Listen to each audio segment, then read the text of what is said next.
This is our world now. The world of the electron and the switch. The beauty of the baud. We make use of a service already existing that would be dirt cheap if it weren't run by a bunch of profiteering gluttons, and you call us criminals. It's the newest crime known to man. We exist without nationality, skin color, or religious bias. Few know or understand its significance. You may stop me, but you can't stop us all. It takes a mind and intelligence few can comprehend to commit it. I am a hacker, and this is my manifesto.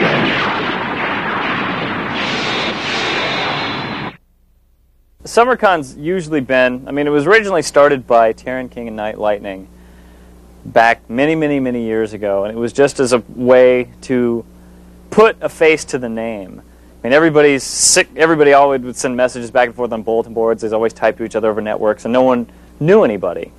You might have friends that you've had for years and years and years, and you don't have any. You wouldn't see them passing on the street. So the cons were a way to really get to meet somebody in person, and they were usually an invite only. It was like the select group of people who were, I guess, in the know back then. The people who thought they were better than everybody else, and they'd all get together and hang out and talk. I wanted to do an open thing because every other con that's been floating around for so long, especially a lot of the ones that you see recently, things like DEF CON, things like Hacking the Universe, things like Hope, have charged an exorbitant amount of money, at least in my opinion, for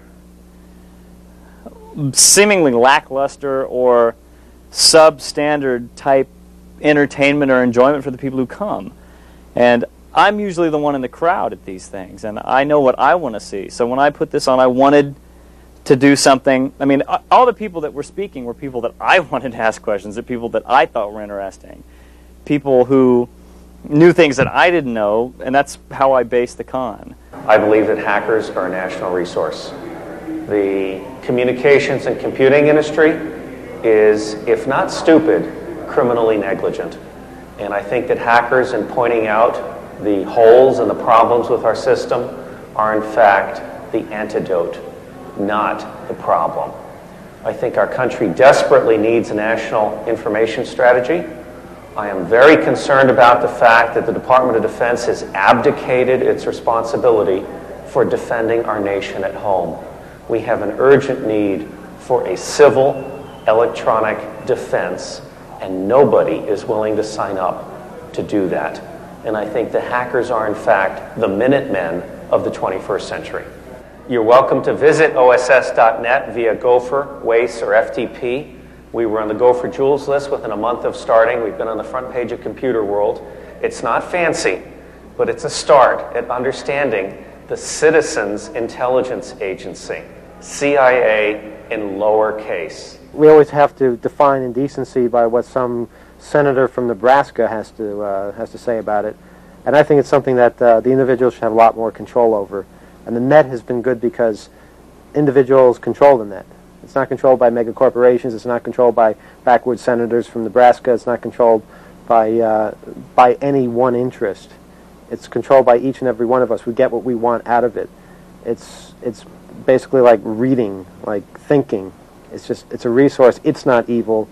Whatever. If you read about bomb making on the net is not what's evil. It's putting words into action. That's where you have potential danger. But simply reading about ideas and different thoughts and information, that's not the problem. To think it is very self-defeating. If information wants to be free, whose magazine is free? Mine is. And his isn't. His isn't an electronic format. He could make his available in electronic format, but no, you continually see it being sold. It's $4.95. My thing that I used to go around screaming was information wants to be $4.95. And he doesn't really like that. And he doesn't see where I'm coming from, and I don't understand that. If he was really, truly into freedom of information, he would give all his shit away for the sole purpose of knowing that he's bettering people's lives and enriching people with wisdom and intelligence.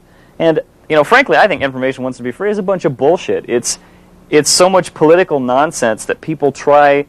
It's rationalization, and it's false rationalization. It's like, oh, why did you break into this computer? Because information wants to be free. No, it's a catch-all rationalization. It's bullshit. You're breaking the law. If you don't have enough balls, you don't have enough guts to sit there and look someone in the face and say, yes, I break the law, then you have no business in this community. If you can't be honest with yourself and say, yeah, I realize what I've done is probably not that, it's not all that honest and it's not all that ethical, but I've done it anyway, and these are my reasons for doing it, rather than just throwing your hands up and going, but information must be free. Information doesn't want to fucking be free. My credit report is my fucking business. I don't want the flaming carrot out of Waukegan, Illinois, going to getting my credit information and going and buying a bunch of shit from me. I don't, you know, if I own a company, I don't want someone going in there and liberating my CAD designs for the next model, you know. That's no one's fucking business. And if someone went after that kind of information, I'd be the first one in line to put their fucking ass in jail. You know, someone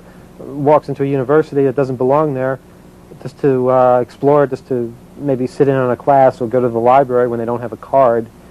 You know, we don't throw them in prison for 20 years. However, if they go there and destroy a building, we have a law that covers that. Now, I think the same can be applied for computer vandalism as well. If you go into a system and you just are there for a little while and don't do anything bad, and you leave when asked to, if you are asked to even, that's certainly not the same thing as going in and RMRFing the whole thing. You know, it's definitely different. I don't think we need to make a law that says that that's worse, because then the law can be interpreted in all kinds of ways to say that any time you access a computer without any kind of permission, you go to jail. And there are people that want to enforce things like this, and that's why you have people like Bernie S. sitting in prison, because people enforce these ridiculous laws with their own interpretation. It doesn't make any sense. Law enforcement is scared of us. Law enforcement doesn't know how to deal with us. I mean, the people who are in government that do the kind of shit that we do, they don't live it. That's their fucking job. They go to work and they have an assignment, and they're part of a big cog in this ultimate wheel of government. And they don't, I mean, this is our passion. We do this for free. We do this because it's fun. We do this because it's exciting. We get a rush knowing that we figured something out, and we've found some little tidbit of information about something, or we've learned some new command, or we've learned some new transaction with which to execute on a mainframe somewhere. Any little tiny thing, that's the stimulus for us. And government people don't understand that, so they fear it. What they don't understand, they fear. And it's not so much the people like Corley and the hack-tick guys and anybody else who's going to stand up and wave the flag and go, we're striking a blow for against the government, you know, strike the war machine, all that bullshit. I mean, I don't know how many people really take that seriously.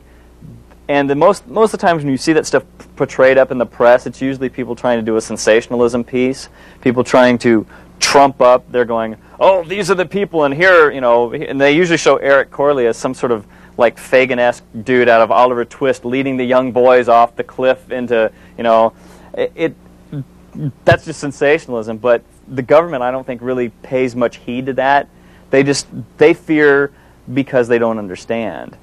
And it's, I mean, I've been doing a lot of work with government people. I've been talking to a lot of people within government, and I'm trying through, when I do seminars such like this, I do the same kind of stuff, but for a more commercial and government sector, and I'm trying to, you know, explain. I mean, it's like trying to teach Martian to a dolphin. I mean, you've got two separate, just totally opposite, or not even opposite, so far different than they're beyond opposite viewpoints on something. It's very hard to find a median to where they can truly comprehend each other, and we're trying to bridge the gap, and it's slowly starting to come around, but there's still that element of fear. And no matter how many people you have crazily running down the street saying, we must hack this, we must hack that, or information must be free, or, you know, here's how to build a Redbox, little boy, I don't really think they take that as serious as they do the fact that they just don't understand anybody's motivation. I use the internet as a big tool, especially IRC, which is Internet Relay Chat, in which me and my friends, we all like to talk, you know, together about certain techniques and codes that we use to basically break into electronic surveillance or cellular telephony or any other electrical communications. We usually use that as a tool for learning, espionage. I myself don't use it for anything governmental. I use it for fun and pleasure. and basically to build a knowledge base and that I can transfer to my business, which I work for a service provider. If you're looking for a respectable T1 speed packet encryptor, which will let you still talk to all the plain text internet people that you want to talk to, like the Playboy website, but also be able to do business full T1. That's right. To be able to do full T1 connectivity to other places on the net with triple DES encryption, you should take a look at the LAN Guardian, which is my box in Data Communications of May 21st, 1995. Just did a whole page on it. It's an amazing box because you can build wide area network, corporate wide area networks over the internet, not have to pay lease line charges, triple DES encryption, which is better than most of the stuff out there, and it's less than 10K an end, which I think is one of the things that's going to make the internet a viable business tool, which is sort of what I and my company are really committed to. A lot of people have been fooling around there for a long time, but now we're seeing people want to do real business, and I think that decent encryption technology, especially for talking to your customers and vendors and stuff, is going to be what makes it happen. What we have here are some very sophisticated pieces of equipment that allow us to sweep the RF spectrum for eavesdropping devices. This particular unit is called a spectrum analyzer. What it does is it allows us to visually ID an RF frequency here on the oscilloscope. We can also listen to that particular frequency by pushing a demodulation button. This is a very important piece of equipment to use on electronic countermeasure sweeps. The reason for that is that real sophisticated eavesdropping devices would actually be a subcarrier masked on a subcarrier. It's hard for me to show you this right now, but basically what would happen is the eavesdropper would actually hide his RF signal down inside of one of these other signals. And without a spectrum analyzer, you will not be able to demodulate that signal. A standard scanner such as this doesn't have the ability to break the signal down that far. Incidentally, this particular unit will go from 200 kilohertz over 3 gigahertz. So it covers the full RF spectrum and part of the microwave range as well. Extremely nice unit for electronic countermeasure sweeps. If you're familiar with the code PL tones, what that is it is a subaudible tone that is transmitted every time someone keys in on a two-way communicator. It opens and closes the squelch on the repeater. Now, the neat thing about having the ability to identify PL tones is that if, say, for instance, we were scanning frequencies in the Federal Bureau of Investigations, you can see that consistently the PL tones are always the same, regardless of where you're at. Nationwide, for the FBI, 167.9 is the PL tone that opens up the squelch for the repeaters. Let's say, for instance, you wanted to hear about corrupt law enforcement people in the IRS. What you would do is you'd go to Internal Investigations Department and assign that frequency to your scanner, and then you would have the ability to monitor all RF transmissions. The most unusual thing that I've really come across was a sweep that we had done during the BCCI scandal a few years ago. What had happened there is a client had hired me to come over to his facility and sweep for RF and hardwire microphones in his office. Upon detection of a hardwire microphone, I suggested to the client that he call the FBI. I was paid for the services, and when I left the facility, oddly enough, I was followed by about 8 unmarked cars, which proceeded to tail me for about 20 miles. When I pulled over to get gas in a convenience store, I was surrounded by state law enforcement agents, and they were shoving badges in my face, raging about where their bug was. They also had asked me if they could proceed to interrogate me, and I told them that would be fine upon receiving a subpoena and with a court reporter. They proceeded to tell me they didn't want me to get involved, and I looked at them and asked them if they were illegal bugs, and at that point in time they looked down at the ground and said, no, not us. Oddly enough, about 2 months later, the whole case was thrown out, and it turns out there were over 65,000 illegal recordings of conversations during the course of the investigation. When I went to Washington, D.C. to research the Title III warrants on those investigations, it turned out that they did pull a warrant for the bug that I found, but it was definitely 13 days after I found it. So this type of activity goes on widely throughout our country and has been going on for quite some time. Unfortunately, it's about time that people wake up and smell the coffee, so to speak, because of people like myself that can go out and identify these silent invaders. I'm Cliff Hall, and this is Synapse. It's a CD-ROM based magazine. It has audio, 8 audio tracks playable by a standard CD player. It has a interface like this that runs under Microsoft Windows that lets you access all of the articles. There are articles on virus hacking, on creating game music. There's C code in there for image processing. There's a morphing program. Lots of interesting stuff. Basically, people all over the internet pretty much showing off the things that they're doing in their basements, and basically did this in my basement in order to give them a platform to get their stuff out. We're an internet group that started out in 1989 as a bunch of people from bulletin boards and the internet. And as Operation Sun Devil transcended over everyone, we thought it was time someone sat there and did something about what was going on. The EFF came along, but then they were bought out pretty much, it looks like, by corporate America. So someone needed to do something for the small people. And since we were already organized, we decided to make it formal. We went through the IRS, got legitimized and everything. I became the spokesman, front person. Here at SummerCon 95, where we're offering free aspirin for everyone that's been partying all night long, is going to be totally wiped out by the end of this day.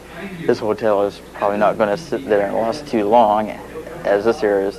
I mean, they got open fire extinguishers and hoses around the hallways. They have no fire alarms or detectors I've ever noticed.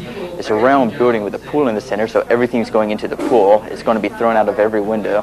And this is going to be turned into the ultimate animal house of college infamy. Alice! Why are you standing in the street when there's like a big cooler of beer up here? Because y'all asked me to remove my clothes, not like I'm gonna go away. Okay. Hey, I got a 3/4 gig hard drive full of stuff up here. SVGA 2 meg video card, triple span CD-ROM. You know you want it. I get your hard drive. She's drunk. I don't know, I'm a virgin at this shit. It's raining. It's not so much that we're into red boxes, but people are always figuring out ways of making smaller ones, making ones out of different devices, different objects that make it look kind of funny. The fact of the matter is a red box is just simply a single tone repeated 5 times. That's all it is. Red box could be anything. It could be a tape recorder. So it's just kind of funny that people are making all these strange designs for red boxes, and it's also funny that red boxes work so easily and the phone company doesn't seem interested in doing anything about it.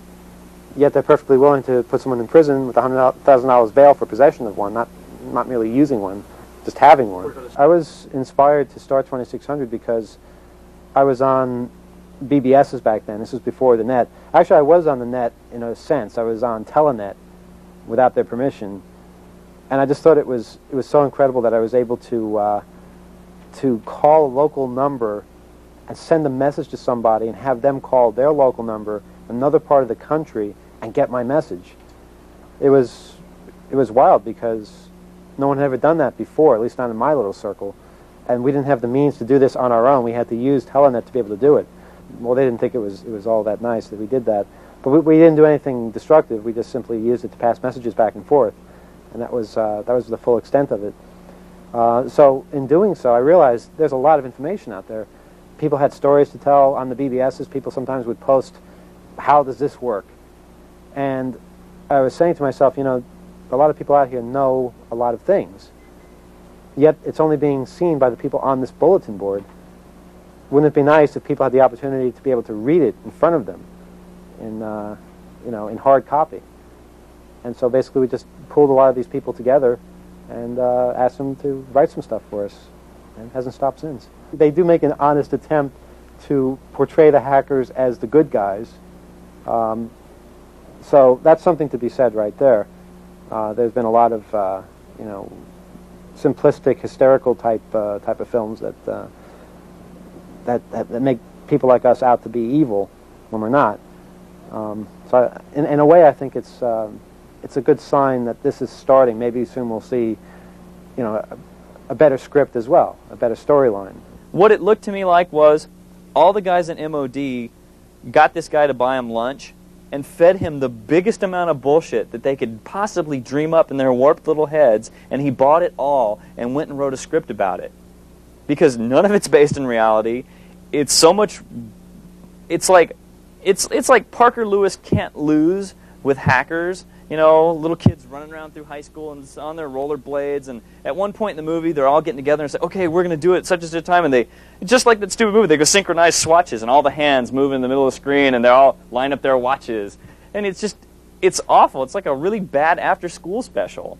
I mean, it's the worst piece of shit I've ever seen, and it's going to do more harm to the community because it's going to attract a lot of negative attention, it's going to bring up a lot of hype and hysteria, and it's going to bring in a lot of fucking idiots off of America Online who want to get in on it because it's going to drive this big media sensation. In the weeks before Kevin was caught, he knew Markoff was up to something. You know, we had phone conversations. He was talking about this quite a lot.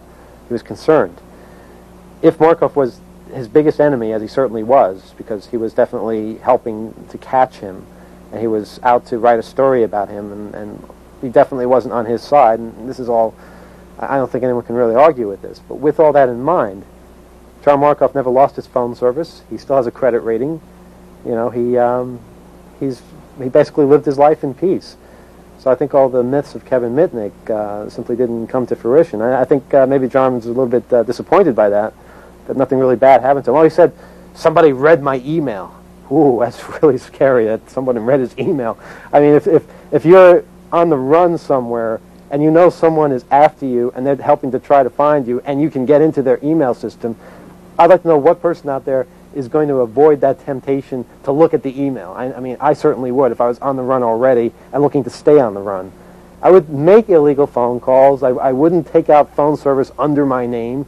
I would look at people's email that I thought were trying to catch me, because the whole point of being an outlaw, or not an outlaw, but somebody who is on the run, is to stay free. And that's really what we're charging Kevin with, is trying to stay free.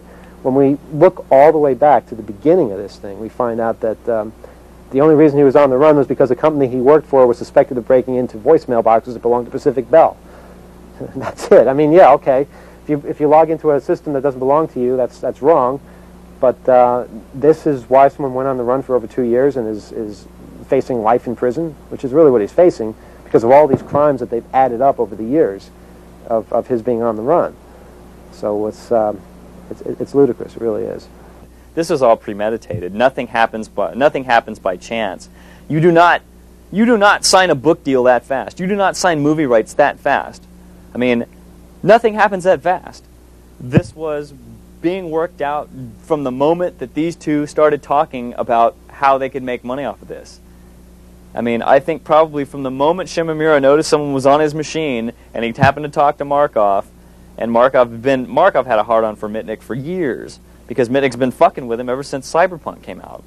And what better opportunity for a couple of, you know, enterprising young guys to make a lot of money and establish some sort of name for themselves than to take advantage of a situation and blow it completely out of fucking proportion. And of course, Markoff had he had the New York Times as his own bully pulpit, and he could use that to beat America into submission with all his multi-column front page headline news. And of course, people are going to want to buy it, because the New York Times has been reporting about it on the front page about shit that wasn't really newsworthy and happened years before, and all this stuff. Just doesn't make any sense unless you realize that this was all premeditated, and that's precisely what they wanted to do. I mean, being like the crown prince of capitalism from the underground myself, I mean, sure, I appreciate what they did. I think it's great. I wish someone would give me $750,000. I think it's really shitty that they couldn't have done it another way. I mean, I think if someone would give me $750,000, we could tell the truth and have a much more entertaining story than to try to play up some lackey from San Diego as the modern day Cliff Stoll / Buckaroo Banzai, who's, you know, jetting from coast to coast with his frequency counters, tracking down the world's most wanted computer hacker. What a bunch of shit. I mean, let's face it, if they caught him that easy, he wasn't really trying that hard to hide. And it's obviously these people don't ever leave their homes because, I mean, when I go out, I'm looking to have a good time like everybody else, but I don't go someplace else and suddenly turn into this demonic creature who's, like, never been let out of the room. It's like mommy keeps him chained up like some bastard child up in the attic, and he got to escape for this one weekend of reprieve, so he's going to go to Atlanta and put 30 pounds of ice down an air shaft. I mean, what the fuck is wrong with these people? I hope the motherfucker rots in jail. I mean, that's just stupid. Or these people who break into the conference. If you're going to go break into a building, there are hundreds of buildings in Atlanta. Why would you break into the hotel office when there's people there, for God's sake? Is he dead? What happened to him?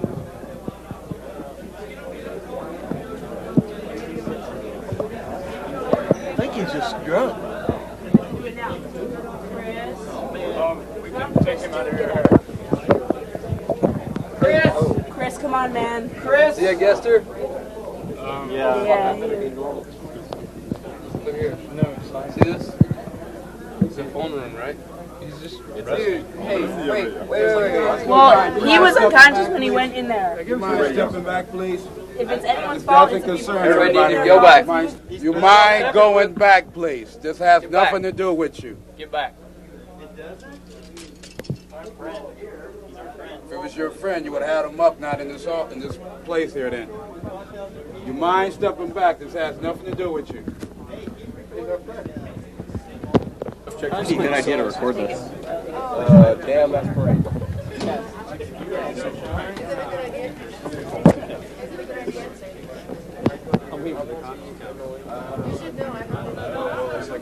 Hey, you need to cut it off. You need to move out. Why? Why? Yeah. Move out of the way. All right. Fire hazard here.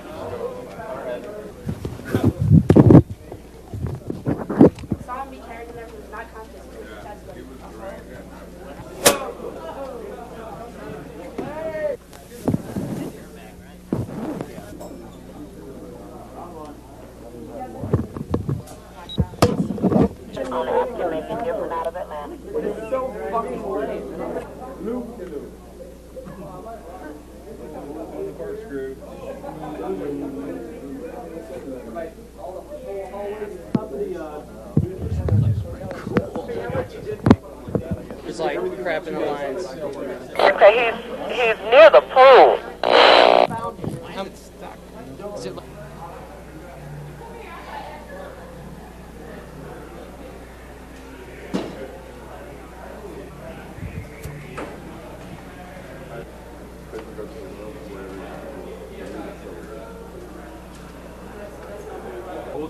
I am not a crook. Which floor are you guys going to? What's going on? What's the deal? we apologize?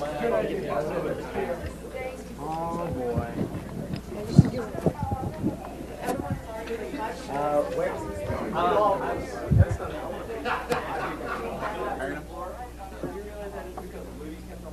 I need to back up. Y'all need to go in there. Go back over there. Everybody needs to clear this area.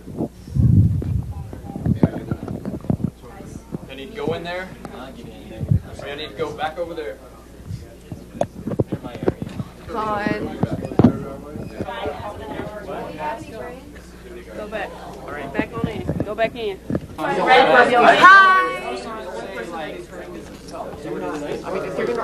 Thank you. We're gonna wake up and ask him. Hello. He's like comatose. Everybody needs to clear this area. Everybody needs to clear this area. Get back. Everybody needs to go inside. go in this room or go down the next floor.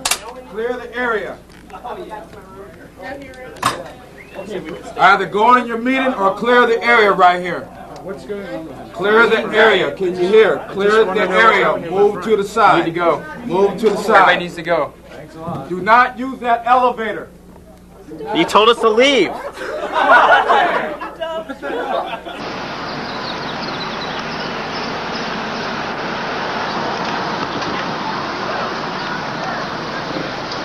Emmanuel Goldstein. Yeah! Woo! Yes, yes! Oh, yes, you rock! What's he doing? It's a name. Whoa, look who's here now! Whoa! It's Chips! I see.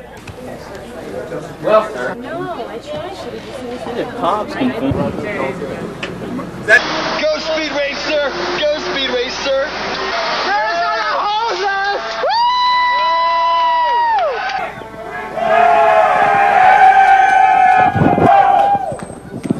Jump on the back of the fire truck. Who wants to jump on the back of the fire truck?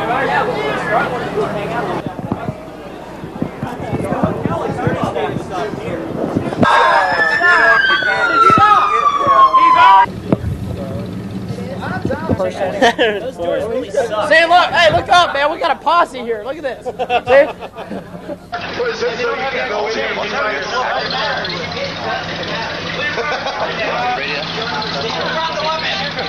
If he was only getting charged for public intoxication, if he can sign something, if he's coherent enough, then they'll keep him somewhere till he's better, till he's detoxed, and then they'll let him go. If not, if they charge him with trespassing or whatever, then he's going to be there. One way, It's so sad. I can't believe it. I saw people getting mugged up there. Saw a guy get shot. And then they bust a guy just for going down the elevator the wrong way. I'm not giving my key back. Oh.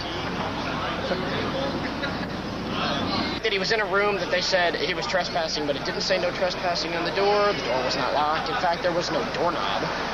I don't know. I think we ought to all just go down to the jail and get him out. We're trying to free Y. He's the drunk guy who got hauled away. Y? His handle is Y, and we're like trying to raise money for his defense fund. And I've got like a pocket full of change right now, but we're trying. See, a nickel, a nickel, a nickel. Okay. These are the homeless of Atlanta.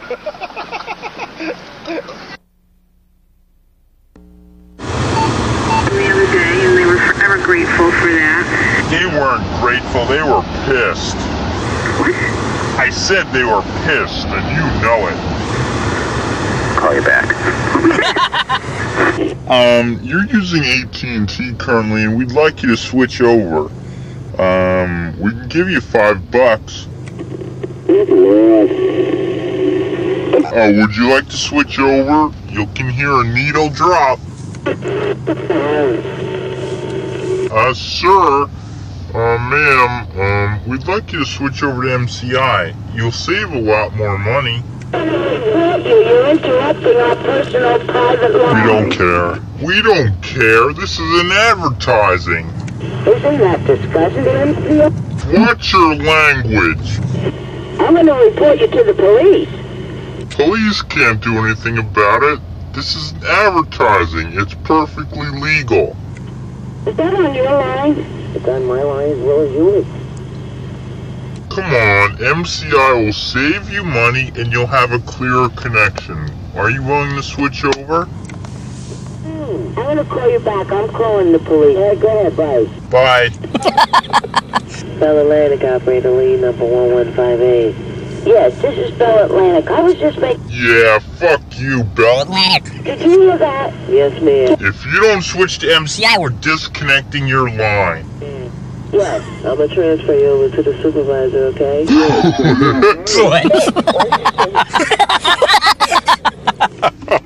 Get the supervisor on. Is this the supervisor? This is MCI. We want you to switch this woman over to our service. You got to do something about this. He's interrupting all my personal life. I'm going to connect you with repair. Never mind repair. Give me the police or someone that... Hey, shut up. Switch her over to MCI. MCI, you can hear a needle drop. Thank you for calling Bell Atlantic Repair. If you are calling from a touch-tone phone regarding a repair problem, press 1. Push 1. Order new. Push 1. And you can't trace the number? No, I will. Yes. Trace his call, and then you can call our business office. And what they'll do is... Call the business office and switch to MCI. And you can press charges against... Yeah, but the business office isn't open until tomorrow, right? What you're going to have... Okay, I'll do that. All right. You're going to have...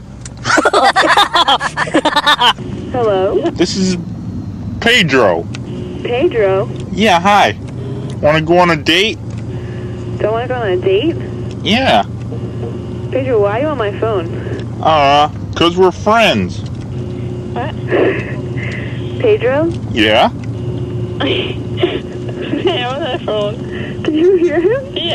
Yeah, of course you can. We're on the phone. I'm on this line. You're cute. Who is that? It's Pedro. You're not dumb or anything, are you? No, are you? No. I already told you my name twice. You sound like an idiot. Why the hell are you on my phone? 'Cause we're pals, you know. We go way back.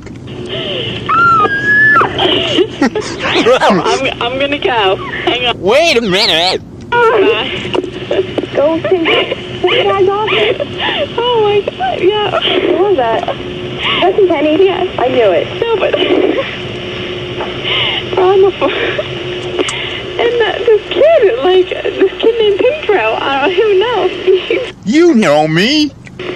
Hello? Hello? Hello?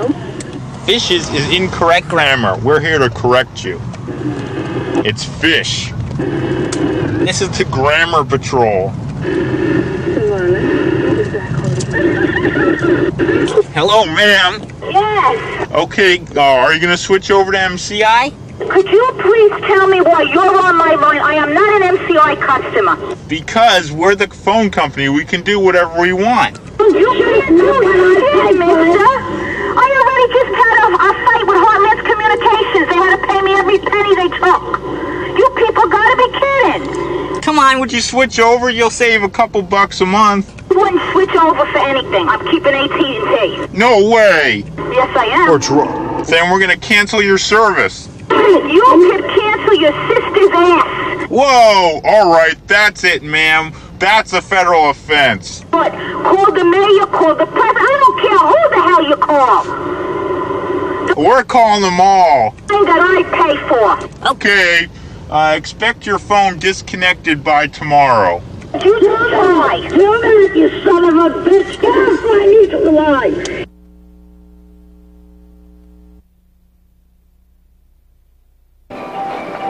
Careful now, you are approaching the end of the walkway. Be careful, island guests, you are approaching the end of the walkway.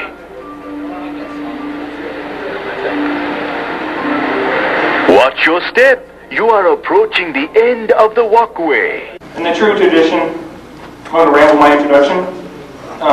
After just briefly saying that when I started planning this convention, I never thought it would get this much attention. It was just meant to be a party, and now it's sort of ballooned into whatever. So that's why I like to kind of keep the carnival atmosphere, so it doesn't ever get too serious.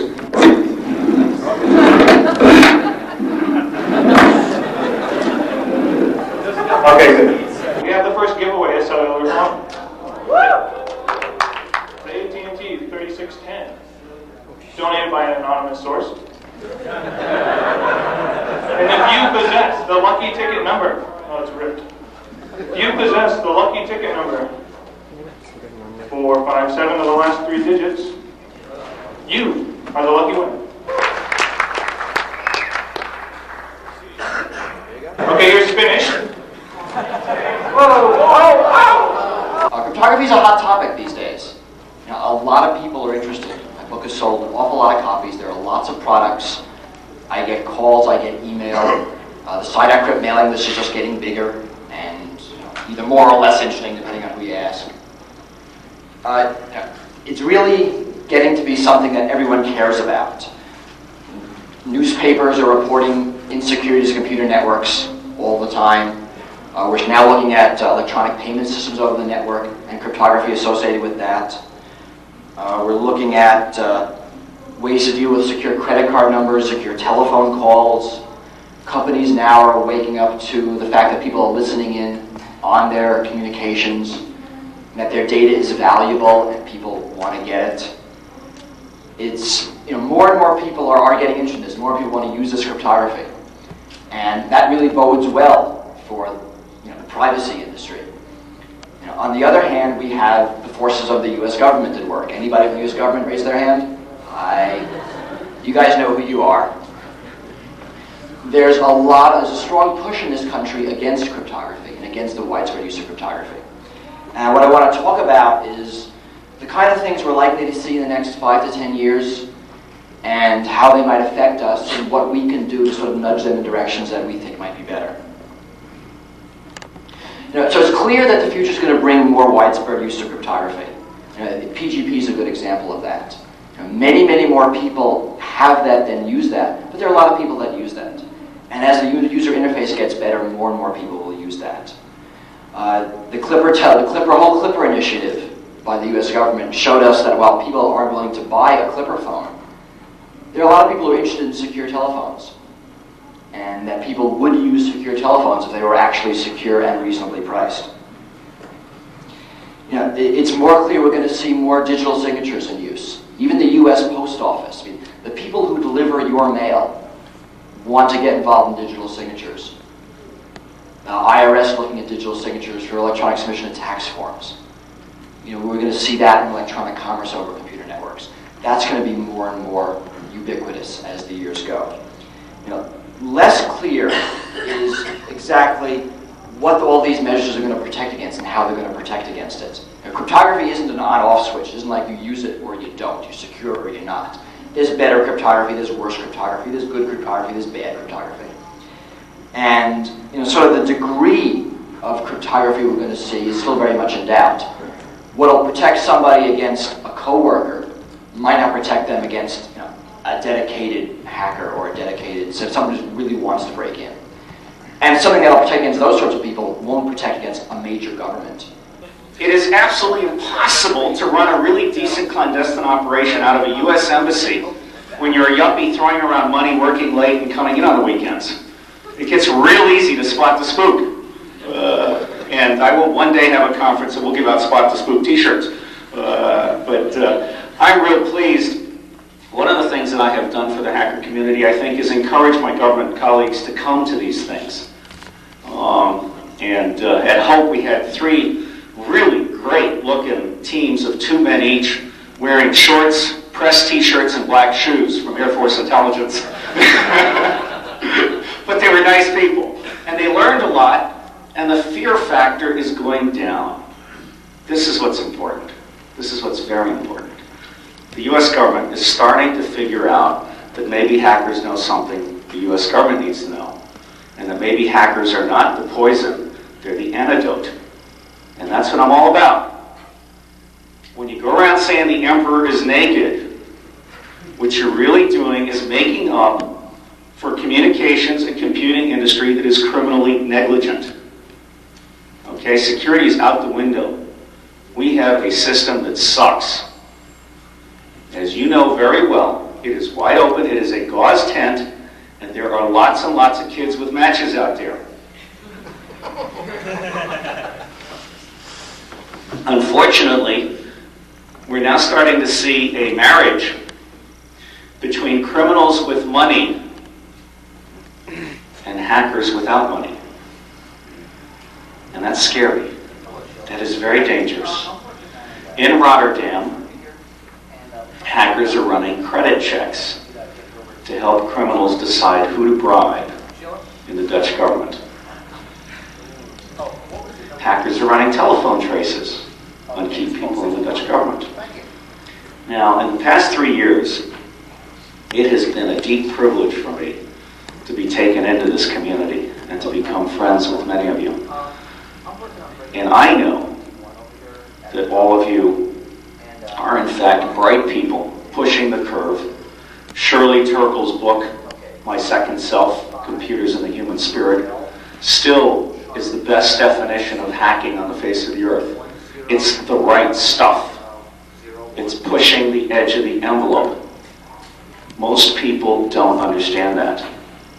They think of it as breaking and entering. And I was at Computer Freedom and Privacy with Emmanuel, and the system administrator from the University of Wisconsin stood up and said, but they're breaking into my system, you know, they should be prosecuted.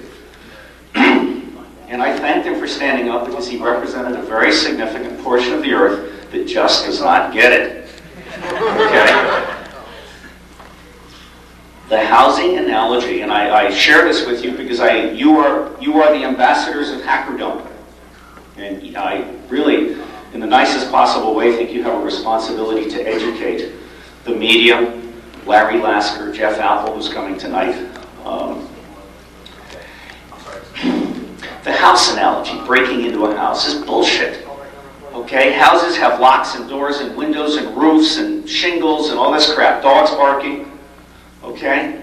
You don't prosecute a bird for flying over an undeveloped lot. You don't prosecute a dog for walking through a rough-framed house with no doors, no windows, no walls, and no roof.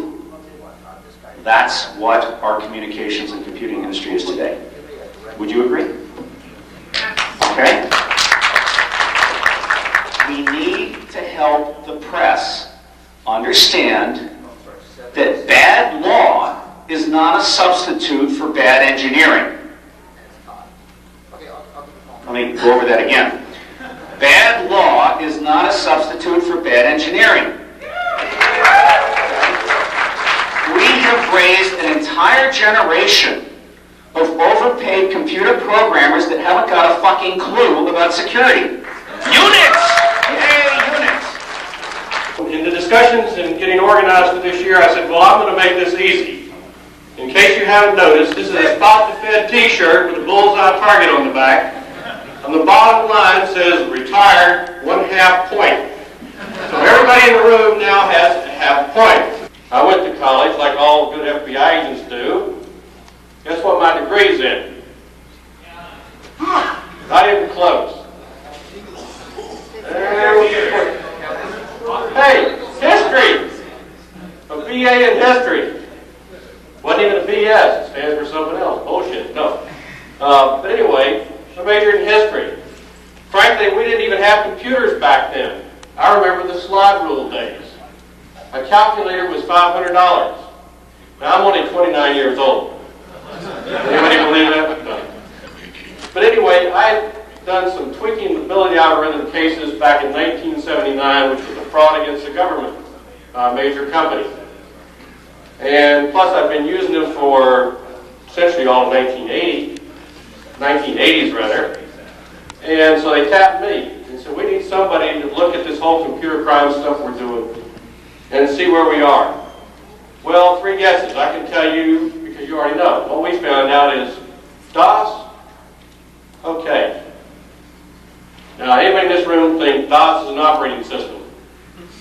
I don't think so. Maybe a few. Okay, we got a few. Raise your hand. There we go. So anyway, what we found out was we had a lot of, out of 10,000 FBI agents, there were probably about 1,000 that had been trained in DOS. Did anybody know anything about the internet? Or any networks above a local area network? The answer, quite simply, was no. So the first thing we did was decide, one, is we need to have a special group, which turned out to be the FBI's National Computer Crime Squad. That was formed in February 1992. Careful now. You are approaching the end of the walkway. You are approaching the end of the walkway.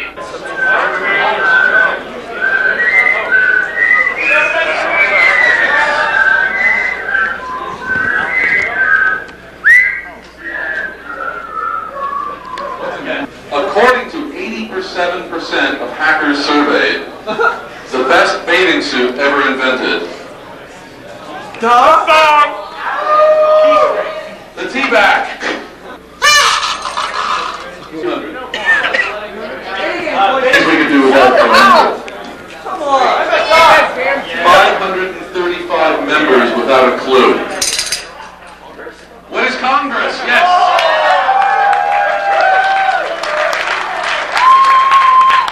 1,100 for team 1. 1,000.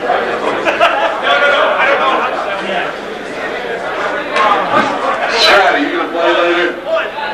I need a diligent courier to pick up more beverage. Oh, yeah. Come on, jump right here. You got to get high.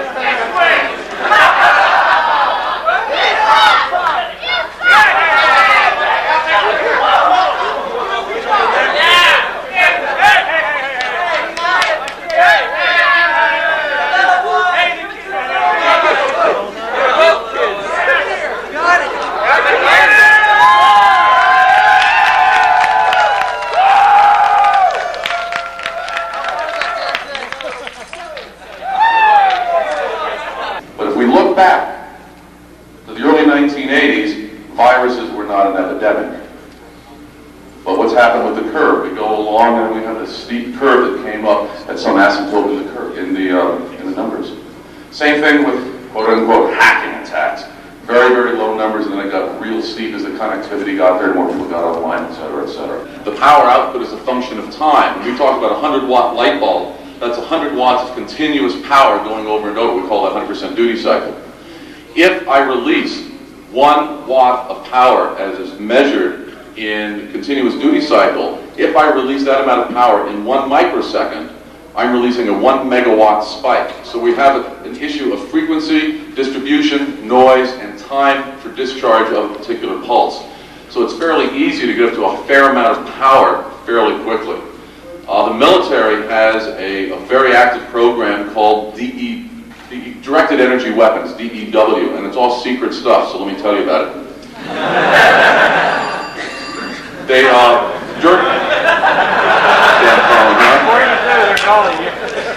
Sorry, Mr. Glenn. In the opening minutes of the Gulf War, everybody remembers the Iraqi virus hoax? Yeah? Okay. Instead of that, what we used really was non-nuclear magnetic weapon-tipped Tomahawk missiles, which put out umpteen, I don't have the numbers because those are only classified numbers, put out megawatts, if not gigawatts of power near the radar installations that are defending the southern border of Iraq to take down their ability to detect our F-117s and the further cruise missiles that were going to make right turns at the Al Rashid Hotel for the benefit of CNN. But yes, the military has active work in this to use them as weapon systems. The problem that we have from our community is that every time the military ends up with something, it ends up migrating out of their domain, even though the secrecy, physical security, what have you, the information migrates down. And an awful lot of the stuff is pretty much engineering 101 oriented. Are you familiar with the lady who put her poodle in the microwave? The term collateral biological damage comes to mind. Ask any radar technician now in his grave what happens when he stands in front of a 50,000 watt Klysteron transmitting tube. He fries. You do not want to be near these things. You do not want to play with these things. They will cook you. They will sterilize you. They will make you wish for a cellular phone. And despite the intrigue of the simplicity with which to do it, we do not know enough in the unclassified world about all of the effects of this. If we are debating 5 milliwatt transmitters causing brain cancer, would you like to come up here and be subject to 16 megawatt pulses?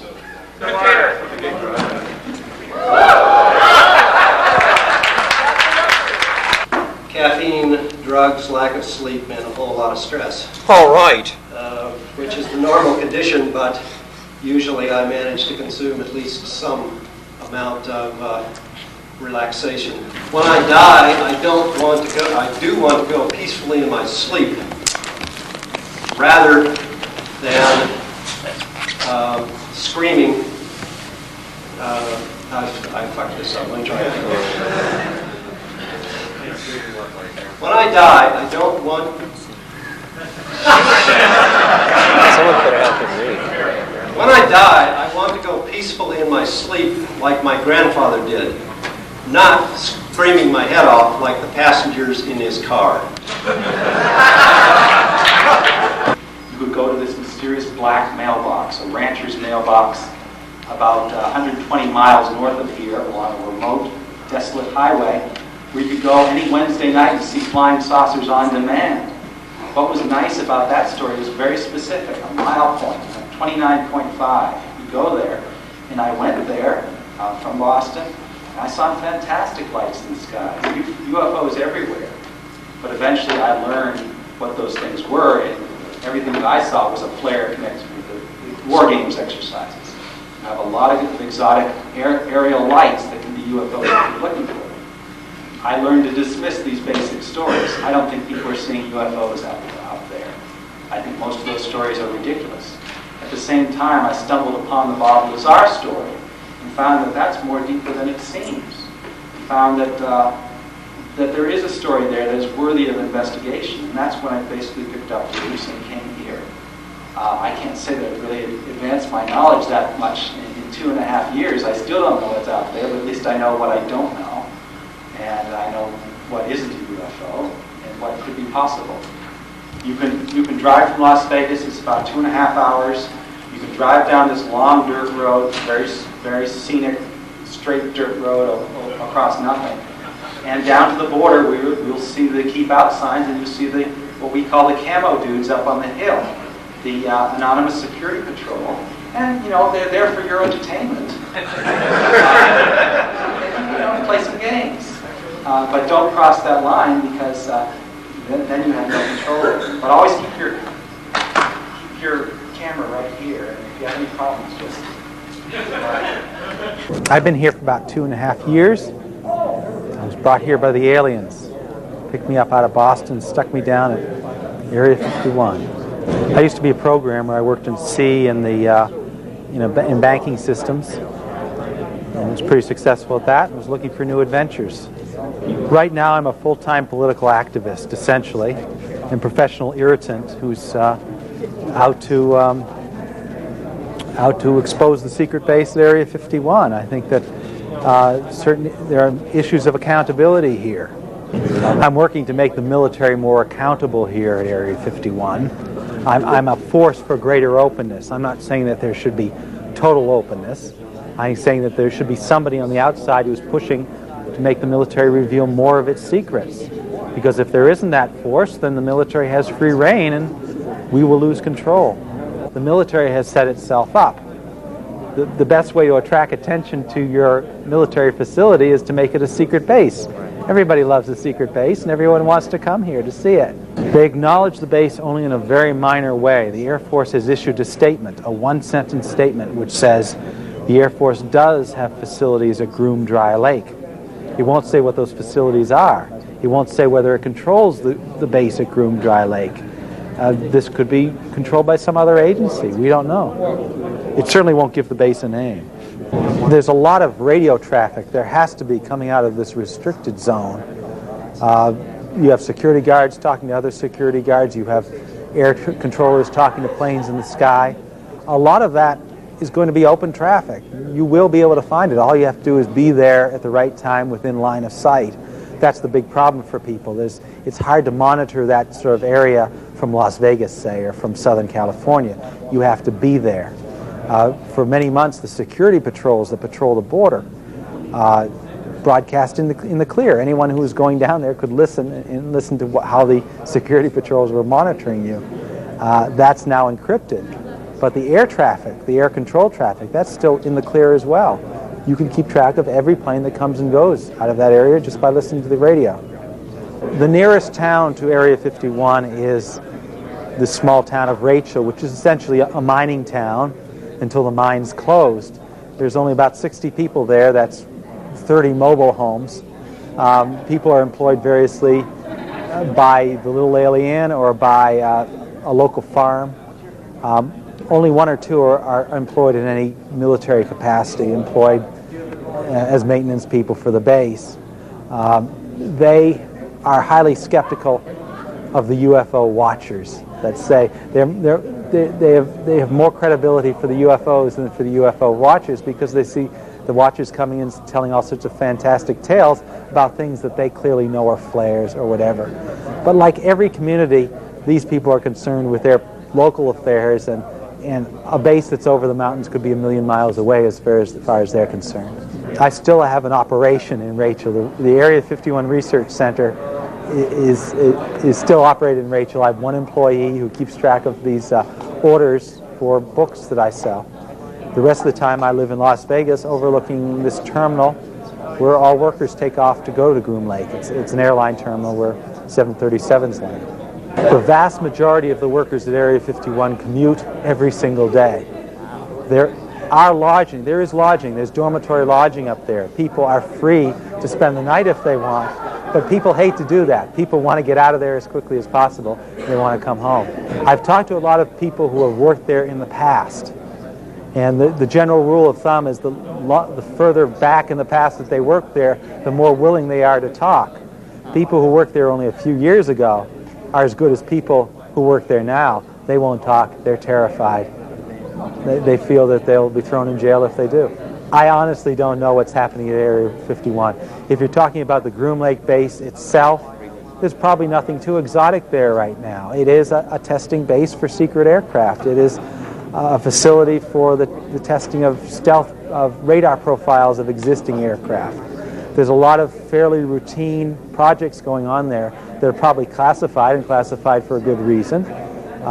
It's conventional technology. Whether there are other things beyond Area 51 in deeper parts of the test site, I just don't know, but I'm open to that possibility. It's a good place to keep that stuff. The important thing to me is the media has put the name Area 51 into the public domain.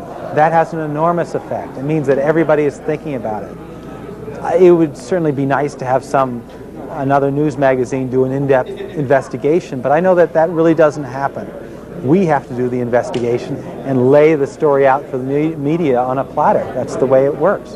I have a newsletter, about 2,000 subscribers and maybe many times that many readers.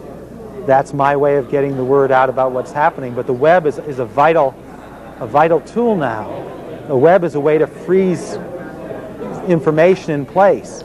If I get a story, a UFO sighting or whatever, I now put it on the web, and that freezes it permanently, so at least it's there for people to examine it as the years go on. It provides the base of information over which we are going to build over time, and I think that's the one thing that the web has done that we never had before. In my 2.5 years in Rachel, I saw nothing I can't explain. I've seen a lot of fantastic lights in the sky, but everything that I've seen, I've had an explanation for, either in flares connected with the war games exercises here, and we have great flares that hover in the sky, flares that seem to zip across the sky. There's also exotic celestial phenomena. Because you're in the desert, far from any city, you see things that you never see in normal civilization. You see, every night you're going to see meteors and comets. You're going to see stars right down to the horizon, and planes that are 60 or 80 miles away. You will be able to see those, and that brings up all sorts of phenomena that most city folks aren't familiar with. All this makes great UFOs if you're looking for UFOs. But even though I'm interested in UFOs, I'm not looking for them. I think that if this is a superior intelligence operated by an intelligent military bureaucracy, they're obviously not going to be put on display at the place where you expect them to be.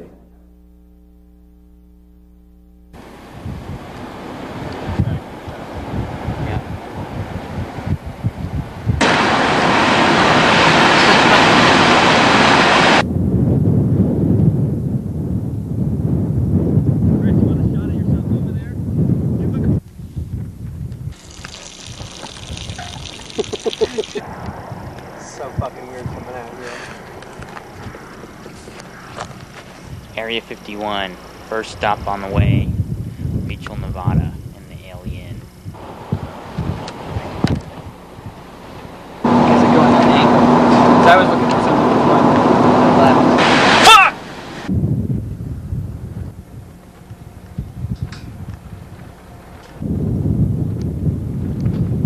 This is the most American place that some foreigners have ever been to. Most of our people do come from or for the UFOs. You know, other people do come for wanting to get questions answered for why our government has such a secretive place, but yet you can buy a model of an SR-71 and you can have a map. There's a map inside of it of our test facility, but yet we as United States citizens cannot know what happens there.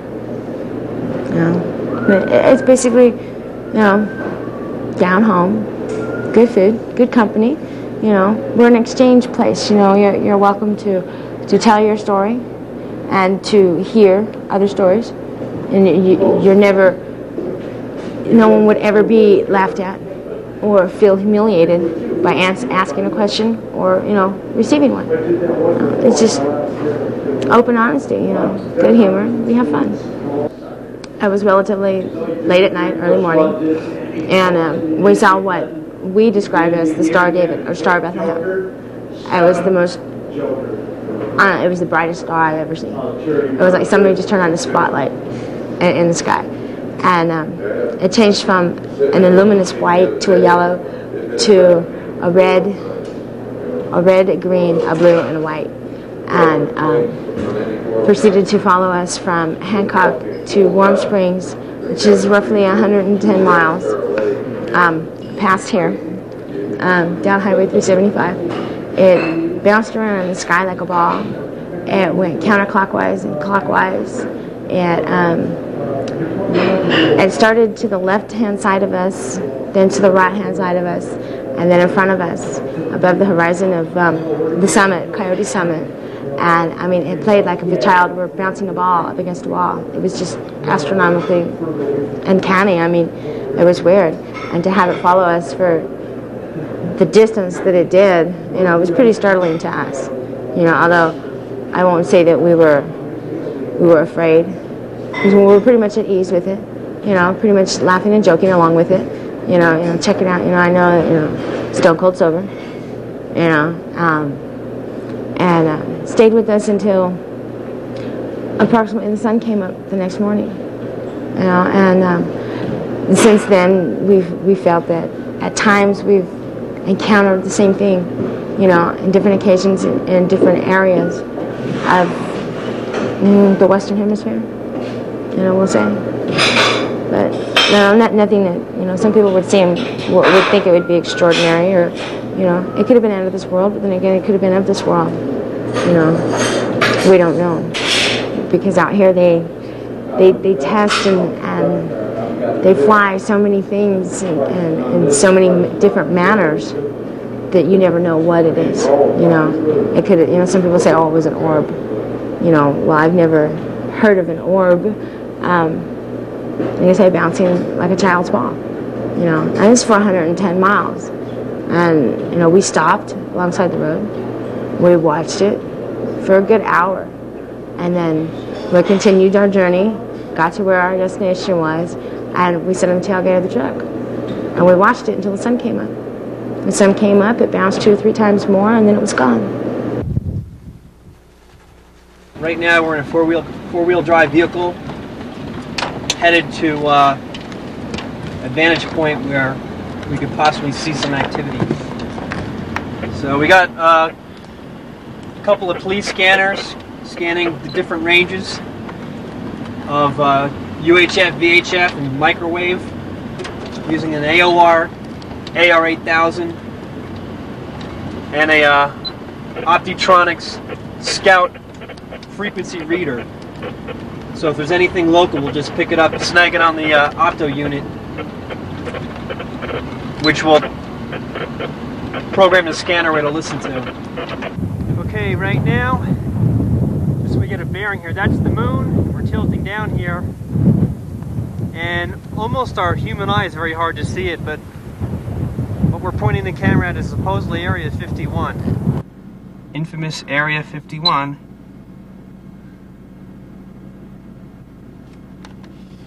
See that up on the mountain right there? That's the car. Yep.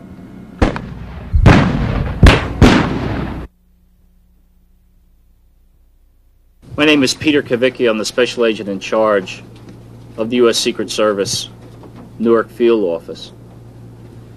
And with me are representatives of the cellular telephone industry, the special agent in charge of the New York Field Office, whose agents helped us in the coordination of this case since we conducted raids and searches in 6 different districts throughout the country. And shortly, Faith Hochberg, U.S. Attorney from New Jersey, will be here.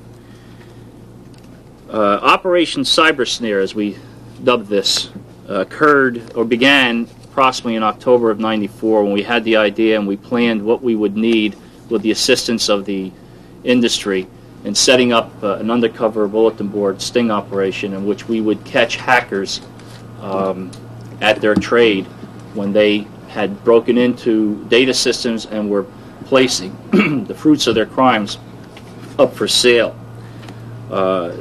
we were looking specifically for individuals involved in the intrusion of telecommunication computer networks or theft of credit card account numbers and their corresponding personal information, along with the theft of pertinent information which would be used to obtain free cellular telephone service.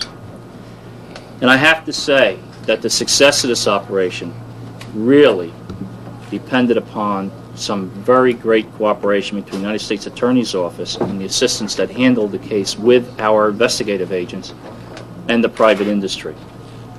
There's technology here and knowledge of technology and techniques that we had to share, and what we didn't have, the industry had, and vice versa. And it really came together and worked very efficiently. The entire operation was a result of the fact that in recent years, individuals with computer expertise have gained unauthorized entry into computer systems operated by cellular telephone providers and had stolen large blocks of ESN, that's the electronic serial numbers, and MIN pairs, that's the mobile identification number pairs. When I say large blocks, in the thousands. And obviously, and the industry could relate that better, it is anticipated that at least $1 million a day in fraud is suffered by the cellular telephone industry. And this, of course, when you obtain large blocks through the unauthorized entry into these systems of numbers in the thousands, that they would turn around and sell these through whatever street contacts they had or bulletin boards, we feel that each number is worth at minimum $500 to $1,000 of use before the legitimate subscriber realizes in the billing cycle that they've been defrauded. So it becomes a matter of mathematics. If you have 100,000 to 1 million unauthorized numbers, of how much potentially you have in the fraud there each day.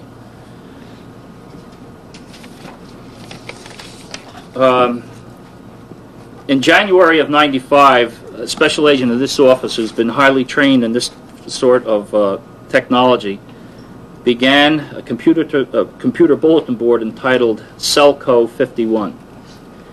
And using sources and methods that we cannot further go into, set up our bulletin board and waited for those to approach us with the data that they had obtained through unauthorized access. Now, I got to say that although many bulletin boards are operated as commercial services available to the public, thousands of computer bulletin boards are also privately owned and legitimate.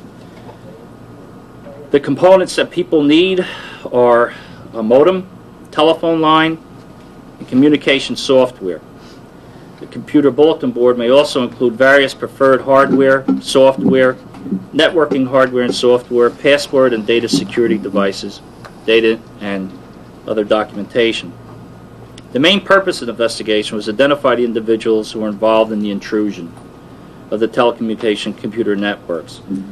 Through our bulletin board, we advised that Celco 51 was a bulletin board catering to individuals involved in unauthorized computer intrusions and all aspects of computer fraud, including cellular telephone fraud and credit card fraud. This was made perfectly clear in our computer bulletin board conversations. And that's what we established, and we waited for the response, and the response was from the people, several people all over the country. The practice is so widespread that I think they feel they could do this with immunity. And now they're being called to account for their actions. This isn't something that people do as a lark to see if they can meet the challenge of an unauthorized intrusion into a data bank. It's gone a step beyond that. Now they're selling what they have. It's like electronic burglary, for lack of a better term. They may not be stealing somebody's purse or involved in some kind of violent act in stealing from you or breaking an entry, but they are stealing. And they surf these internets or they contact these bulletin boards for the purpose of meeting people who are interested in what they have to sell. And we just gave them a forum to continue their illicit activity. This is the first time a coordinated effort through several districts within the Secret Service where we see if we've gotten 6 people that are responsible for this X, imagine how many people are out there that have not been identified that are responsible for 100X. But I think is what we're seeing now is that technology is being put to good use by law enforcement agencies. And we are in this now up and running so that they're not going to operate as they have or under the perceptions previously that they had, that they were going to operate with immunity. They're not. It'll take us a while, but the technology is there, the expertise is there. It's a cooperative effort with the private industry and within law enforcement agencies to pool our resources, our knowledge, our techniques, and work together, because one alone cannot do it. So far, we have, in our accountability of evidence, we've seized 31 computers, more than 65 cloned phones, 14 electronic serial number readers, an EEPROM burner, and we've taken what we feel is credit for 6 cellular phone plants that we suppressed and involved in this operation to date. There was one located in Queens, and I do not have the exact address for you, but the individual who was arrested had 11 computer systems that were operational at the time that we executed the search warrant. And from the evidence that's been reviewed so far, it appears that they were cloning telephones at this location. Smart, slick guys, were they making millions? I mean, just a little bit about the suspects. Well, we have anything from juveniles to people who are computer adept. Wait, there were juveniles among the 6 you arrested? No, we didn't arrest the juveniles. No, I'm asking, of the 6 you arrested, can you just describe who they are? I'd have to defer to Tony, but the impression I have from them is that they are people who have these electronic systems set up in their homes, and whether legitimate job that they have, they play it when they're home, or they use it when they're back in their residences. Can take a scanner and sit by an area and sit in traffic where they know a lot of people are passing by with their cellular phones, and what they do is pull from the air what was described earlier as the electronic serial number and the actual telephone number specific to an individual telephone. Then they reprogram it using some of that equipment into another cellular phone and sell it for $75 to $100. That's the more traditional way we've seen it. This is the first time we've seen more along a hacker line in accessing the electronic bulletin boards. We have certain algorithms within the cellular network that allow us to see, I'm using my telephone in Queens, and all of a sudden it shows up someone else is using my phone 2 minutes later in New Jersey. That tells us something's wrong. We can contact the legitimate customer and turn the number off. What percentage of customers are finding out or being affected by these kind of cloning operatives? I mean, is 10%, 2%? That's difficult to say. I think most. How vulnerable are we cell phone users to this kind of The vulnerability is shrinking because of things like PIN numbers, because of things like, the monitoring system, as well as the personal PIN numbers. Since AT&T Wireless has implemented our PIN numbers, we've seen a reduction in the number of people. But I know actual you percentages, I don't know. But didn't we, I just understood that they were selling them. Well, they were selling PIN numbers if they had access to it, correct, and that's the first time we've seen it. But PIN numbers, in terms of the cloning that occurs where they scan the airwaves and pull the numbers out, cloning has been reduced significantly with the PIN numbers. But the very protective devices you had instituted are the very ones that were being sold. As you were saying earlier, they're not dumb. The significance for us is that we can now find them and we can arrest them and put them out of business. If they answer your ad. Well, there's other methods, and we've employed them. And the fact is, Rome wasn't built in a day, and crime doesn't stop overnight. And each year there's something different. But now we have the tools and the expertise to give them a run for their money. It's not going to be as easy as it was before. That's the bottom line. The Newark office worked in conjunction with the HIDTA task force, which is the high intensity drug trafficking area task force, combination of state and federal, where we arrested 35 drug dealers who had gone to a communication center, a cell phone pager communication center, who was supplying the drug dealers with cloned phones as their communications expert. And they sold their drugs and did their drug business with the cloned phones until such a time that the phones would become obvious that it was unauthorized use and shut down. They'd just go back and get another cloned phone. So we've seen that.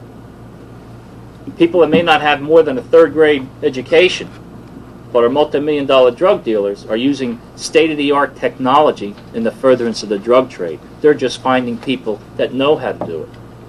There's been somewhat of a bleak picture painted relative to the vulnerability of cellular service, and there are many things being worked on. Certainly the detection systems that we have on hand right now really do go a long way toward detecting this fraud a lot sooner than it once had been. And the name of the game here is to make it so that it's no longer profitable to do that kind of thing. But other detection systems are under development right now and are being trialed so as to help to deal with this problem in the future. The final thing I'd like to say is I think I'd like to commend the Secret Service for the fine work that they did in this case. If you had gone back a few years ago, law enforcement agencies throughout the country were at a definite disadvantage in trying to help us with the problem because they really didn't understand. The Secret Service is taking, I think, a fine leadership role in helping us deal with the problem. You might get away with it now or next month, but the way we're developing our expertise, you're going to get caught. I'd just like to add to that. I think the important message here also is that anybody who might consider using bulletin boards to share information or to develop a criminal business such as this one would really be deterred, I think, from doing that in the future because you never can be sure who you're doing business with at the other end. Time is on our side. We don't have to knock these off in a day. As evident in this investigation, we started, it's almost a year now. But you learn a lot in a year and you identify a lot of people in a year and new people come on. And the more we learn, the better we sharpen ourselves for the next operation. Fiber optic, you're here. Yes. Welcome. Welcome. You've heard all this, right? The craziness about the film at SummerCon, the video at SummerCon that was allegedly being done by the person who was a federal informant here in New York. And some people were concerned about what that film was going to be used for. 212-279-3407. Good evening, you're on. Hi, Emmanuel. This is Phon-E, and I got R.F. Burns here with me, and we're the guys who shot the video of you in SummerCon. Oh, really? Whoa. Oh, this is something interesting. Now, you're just the guys I want to talk to. Great. Now, I assume you're aware of all the stuff that's been going on, right? Right. Now, the person that was gathering all this information turned out to be a federal informant. So that naturally puts some suspicion on what that video was all about. Well, what happened is we went to SummerCon, and we contacted the interviewer guy, and he seemed to know everybody. So we wanted to do this documentary on the community, and he set up all the interviews, and, you know, that's about it. But we're not federal agents, and the video is kind of, you know, what's happening in the hacker community in the summer of '95. It's not like intelligence gathering for the federal government. Okay, well, first of all, you understand how something like that would be bad if it was done by the federal government, right? Oh, yeah. Okay, so you understand the concern that we have. Oh, yeah. All right. Now, my question is, the guy that was the federal informant, I don't want to mention names here because, you know, a lot of stuff is still happening, but what kind of influence, what kind of control did he have over this whole project? What kind of access did he have? None. We met him at SummerCon, and we basically, you know, were hanging out, and he said, you know, he was in the community for a while, and he set up some interviews, and that's about it. He wasn't. We were also at DEF CON shooting, and at a couple other places, and he wasn't there. So it was pretty much. And we met him at the show. Now, did he make any contact with you afterwards? Well, I can't go into detail, but why is that? Well, it's really. I mean, I cannot go into detail because it's not my. In other words, I can't divulge any more than I was told to divulge. Told by who? The fellow that was interviewing you. What I'm saying is, all I'm asking is, did he contact you afterwards? Yes, we've been in contact. Okay, and when was the last time you talked to him? Oh, at least a couple days ago. After the... After, he goes, well, so now, he said to us, so now you know why I was there and who I was representing. To be established in the community. I mean, you knew him before that interview, didn't you? Well, I didn't know him, but I noticed him. Let's just put it that way. People came over and said, "Wow, what is this thing? How does it work?" And how, you know, and it just attracted a lot of attention, and it was a big hit. Well, that could get you into trouble, couldn't it? Well, so can a lot of other things get you into trouble. Right, but I'm saying walking around with that and publicly displaying it. I mean, you know, if a Fed wanted to be a real jerk about it, he could get you into trouble. Absolutely, yeah. There's nothing legal about it. And was that at any time held over your head by this guy? Oh, no. It has a lot of information on there that I don't want to get into over the phone right now, but it would be definitely worth checking out and looking at. Uh-huh.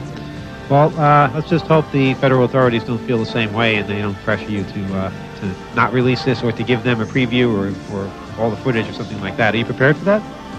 Well, they don't know who we are, and we're not going to help them find us. So. Okay, well, that's the right attitude.